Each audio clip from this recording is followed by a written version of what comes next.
Olá! Então vamos dar continuidade ao estudo da hereditariedade agora com a terceira aula, que vai falar sobre como Mendel elaborou a segunda lei. Bem, Mendel, na primeira lei, ele tinha estudado uma característica de cada vez. Nessa segunda parte, ele ficou tão intrigado, tão empolgado com a sua pesquisa, com as suas conclusões, que ele agora resolveu analisar duas características ao mesmo tempo.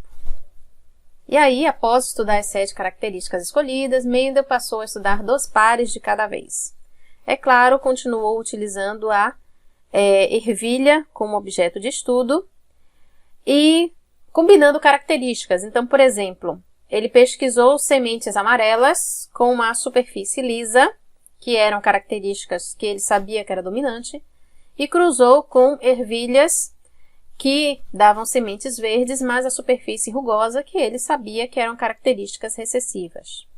Então, representando, como ele fez esse cruzamento, primeiro passo, é claro, foi produzir um material de linhagem pura, então aquele mesmo cuidado que eu já expliquei na aula anterior.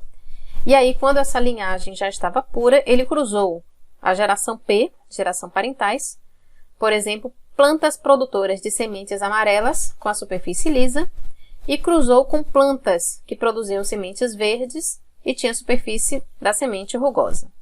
Cruzou essas duas e o que foi que ele observou na F1? Que todas as plantas da F1 só davam sementes amarelas lisas. E aí, cruzando 2 indivíduos da F1, ou fazendo autofecundação,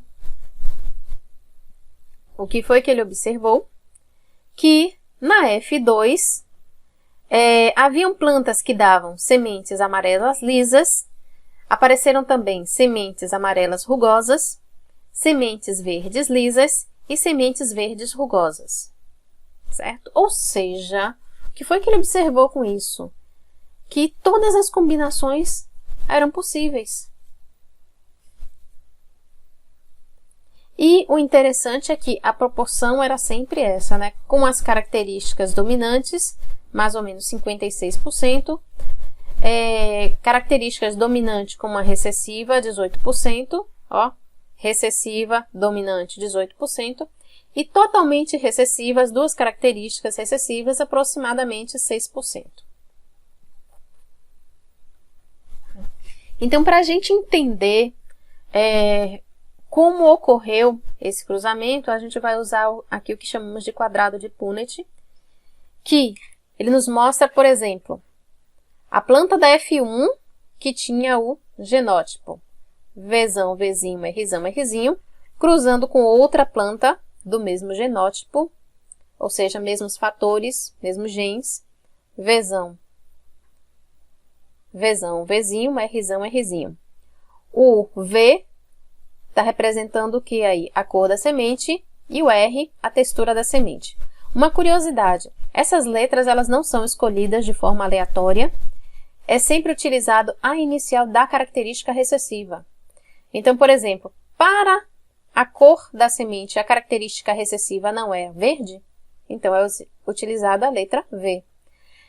Para a superfície da semente, a característica recessiva não é rugosa, então a letra que é escolhida é a letra R, certo? Então, o Vzão, que é um fator dominante, dava ao indivíduo a cor amarela, e o Rzão, a característica superfície lisa. Mas lembrando que na formação dos gametas, os fatores se separam.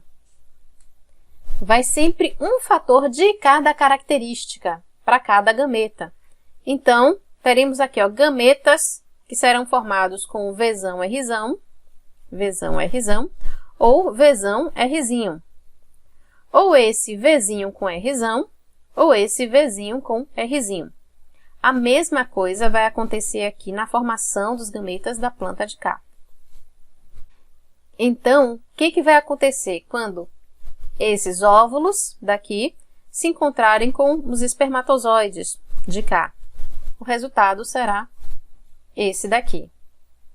Observe que entre 16 possibilidades, nós temos aqui, ó, 1, 2, 3, 4, 5, 6, 7, 8, 9, com características totalmente dominantes, que é a cor amarela, superfície lisa.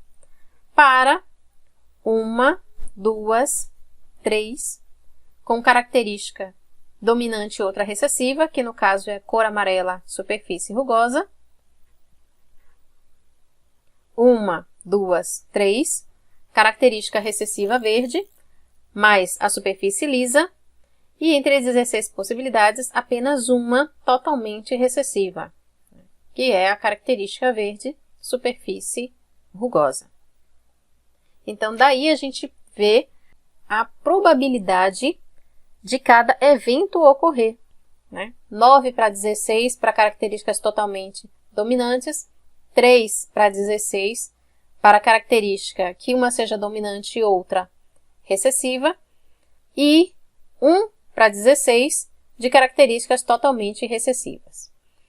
E vendo essa imagem é fantástico, por quê? Porque nessa segunda lei, Mendel explica a diversidade entre os indivíduos de uma espécie. Por que ninguém é igual a ninguém? Não é? Porque aqui é claro que a gente está trabalhando aqui com duas características, mas cada organismo tem inúmeras características. E aí, quais foram as conclusões de Mendel com essa segunda etapa da pesquisa? Bem, que a herança da cor não estava ligada à herança da superfície da semente, ou seja, que o par de fatores se distribuía de maneira independente. A sorte de Mendel é que as duas características analisadas não estavam no mesmo cromossomo. Com essa observação, ele elaborou o que conhecemos como lei da recombinação, lei da segregação independente ou lei do dihibridismo, que é mais conhecida como segunda lei de Mendel, que diz que, num cruzamento em que estejam envolvidos 2 ou mais características, os fatores que determinam cada um deles se separam de forma independente durante a formação dos gametas e se recombinam ao acaso, formando todas as combinações possíveis. O que Mendel está querendo dizer com isso? No que ele observou, as características que ele observou, elas se distribuíam nos gametas de forma independente, e que aí, encontrando com outro gameta, essa recombinação seria ao acaso também e poderia formar qualquer combinação possível, né? A diversidade dos seres vivos. Então, enquanto a primeira lei fala sobre como as características genéticas são transmitidas de geração para geração, a segunda lei explica sobre a diversidade genética entre os seres vivos. Lindo! Bem, e agora vamos ver algumas curiosidades, né, para entender um pouco como a genética influencia na nossa vida. A genética ela influencia de forma nas características morfológicas, fisiológicas e comportamentais. Olha que coisa fantástica. Bem, primeiro vamos ver características anatômicas. Presença de pelos na falange média dos dedos. Então, nessa região aqui dos dedos, algumas pessoas têm pelinhos, né? Quem tem esses pelinhos aqui é porque tem pelo menos um fator ou alelo, a mesma coisa, tá? Alelo e fator é a mesma coisa. Daqui em diante, nas aulas de genética, não vamos usar mais fator, e sim a palavra alelo ou gene. Então, quem tem pelinhos nessa região dos dedos é porque tem um alelo dominante. Dedo mínimo e dedo flertido. Colocando a mão assim, ó, nessa posição, existem algumas pessoas que fazem uma curvinha assim, com o dedo. Esse aqui é um dedo reto. Aquele que faz a curvinha é chamado dedo flertido. E aí, quem tem o dedo flertido é porque tem um alelo dominante. Quem não tem é porque tem os dois alelos, os fatores, recessivos. sardas no rosto, né? Aquelas sinaizinhos. Significa o quê? Que quem tem sardas tem pelo menos um alelo. Observe que basta ter uma letrinha daquela dominante, a característica já se manifesta. Então, tem pelo menos um alelo dominante. Quem não tem sardas é porque tem os dois alelos recessivos. Bico de viúva. Bem legal. Bico de viúva é exatamente essa entradazinha aqui, em forma de V, que algumas pessoas têm. No caso, a minha é reta. Eu não tenho bico de viúva, mas quem tem assim essa entradazinha do cabelo em forma de V, é porque tem pelo menos um alelo dominante. E agora o lobo preso, o lobo solto, que é exatamente essa região aqui da orelha. Algumas pessoas têm esse lobo daqui no ângulo reto, né? Não faz como se fosse uma curvinha, uma argolinha. Então, aqui temos um exemplo de lobo preso, né? Faz um ângulo reto. E aqui temos o exemplo de lobo solto, faz essa curvinha aqui. Então, quem tem o lobo preso, né, formando um ângulo de 90 graus, tem os dois alelos recessivos. Quem tem o lobo solto, faz essa curvinha, é porque tem pelo menos um alelo dominante. Essas são características anatômicas. Vamos para as fisiológicas. Bem, capacidade gustativa para o PTC. Ou seja, a capacidade de sentir o sabor de PTC, que é conhecido como feniltilcarbamida, que é uma substância que está presente no repolho. Então, algumas pessoas, ao comer repolho, sentem um sabor amargo. É a sensibilidade para essa substância. Então, quem tem essa sensibilidade para o feniltilcarbamida é porque tem pelo menos um alelo dominante.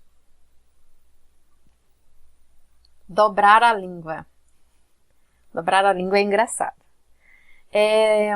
Assim, fazer movimentos com a língua, por exemplo, assim. Um tubinho, não é? Eu conheço alunos que conseguem dobrar a língua em 3 regiões, formando ondulações, é incrível. Enquanto outras pessoas não conseguem fazer nem esse tubinho, que é simples. Não conseguem. Então, quem consegue dobrar a língua, fazer esse tubinho, é porque tem pelo menos um alelo dominante. E agora, interessante, são as características comportamentais. Bem, segurem a mão nessa posição. E agora, de forma relaxada, descontraída, cruzem os dedos. Assim. Isso. Mantenha cruzado principalmente os polegares. Tá certo? Então, quem colocou o polegar esquerdo cobrindo o direito é porque tem um alelo dominante. No meu caso aqui, meu dedo esquerdo ficou na parte de baixo. Então, eu tenho os 2 alelos recessivos. E agora, o mais incrível, tentem colocar na outra posição. Colocar o que colocou por baixo ou colocar por cima. Fique um instante e observe como é uma sensação desconfortável. É estranho, é muito estranho, né? Mas vamos lá. Segundo, agora sobre os braços, né? Relaxe os braços. Vou até me afastar mais um pouco. Relaxe os braços. E agora, naturalmente, cruzem os braços, certo? Mantenham assim. Então, quem colocou o braço direito sobre o esquerdo tem um alelo dominante. No meu caso, eu coloquei o esquerdo sobre o direito. Então, os meus 2 alelos são recessivos. Detalhe importante, tá? Não faz muita diferença a quantidade de alelos dominantes, alelos recessivos que nós temos, não. O fato de apresentar muitas características dominantes não significa que o indivíduo tem uma personalidade dominante, tá? Isso é só uma convenção. Dominante, recessivo é só uma convenção. agora, vamos tentar colocar ó, a posição inversa. O braço que ficou embaixo, colocar em cima. E observem como é extremamente desconfortante. É estranho. Por quê? Porque, sabe, não faz parte da nossa personalidade. Então, a genética, ela influencia muito, sim, na nossa personalidade. É claro que cada indivíduo também é formado das suas experiências, tem a sua influência social, tem a sua história. Mas, lá no fundo, a genética também determina muito do nosso comportamento. E é isso. A gente vai ficando por aqui. Por isso que no início da aula eu tentei começar de um jeito, mas não é o meu jeito, né? Eu tenho um jeito um pouco mais simples. E não adianta a gente tentar ser o que a gente não é, porque fica desconfortável. E aí, lentamente, gradualmente, a gente volta para um comportamento anterior, um comportamento que condiz mais com a nossa personalidade, que nos permite ficar mais confortáveis, né? Mas enfim, o indivíduo ele é a soma das suas características genéticas, sim, mas também da sua história de vida, o seu lado psicológico, é a associação dessas duas. Tá bom? E é claro, até um determinado limite, uma coisa é maleável com relação à outra. Não é nada determinístico, não. Bem, ficamos por aqui. Eu espero que vocês tenham gostado desse assunto. É um assunto bastante fascinante e interessante. E aguardo vocês na próxima videoaula. Um grande abraço!